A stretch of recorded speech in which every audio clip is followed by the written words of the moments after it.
Hi everyone, welcome back to our channel. ఈరోజు మన power electronics సబ్జెక్ట్లో first topic introduction of power electronics గురించి తెలుసుకుందాం. ముందుగా ఒక సింపుల్ క్వశ్చన్: మన ఇంట్లో UPS, solar, inverter, mobile chargers, electric vehicles వీటన్నిటికీ కామన్ టెక్నాలజీ ఏంటి? Answer power electronics.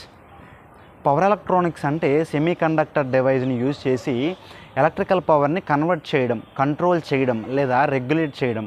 సింపుల్గా చెప్పాలి అంటే పవర్ని మనకు రిక్వైర్మెంట్ని బట్టి మార్చేదాన్ని పవర్ ఎలక్ట్రానిక్స్ అనేసి చెప్తారు.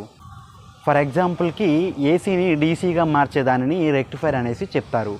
డీసీని ఏసీగా మార్చేదానిని ఇన్వర్టర్ అనేసి చెప్తారు. డీసీని డీసీగా కన్వర్ట్ చేస్తే అది చోపర్. ఏసీని ఏసీగా కంట్రోల్ చేస్తే అది ఏసీ వోల్టేజ్ రెగ్యులేటర్ అనేసి చెప్తారనమాట. మరి ఈ కన్వర్షన్ అంతా ఎవరు చేస్తున్నారు? పవర్ సెమీ కండక్టర్ డివైజెస్ లాంటి power diode, SCR, MOSFET, IGBT devices అనేవి చేస్తున్నాయి అన్నమాట ఈ వర్క్ అనేది. పవర్ ఎలక్ట్రానిక్స్ వల్ల మనకి చాలా బెనిఫిట్స్ అనేవి ఉన్నాయి. High efficiency, less power loss, fast switching, accurate control. అందుకే ఈ టెక్నాలజీని electric vehicles, solar system, UPS, battery charges, industrial motors, drives, robotics లాంటి అప్లికేషన్స్లో ఎక్కువగా యూజ్ చేస్తూ ఉంటారు. సో సింపుల్గా గుర్తుపెట్టుకోండి, power electronics equal to power conversion plus power control plus high efficiency.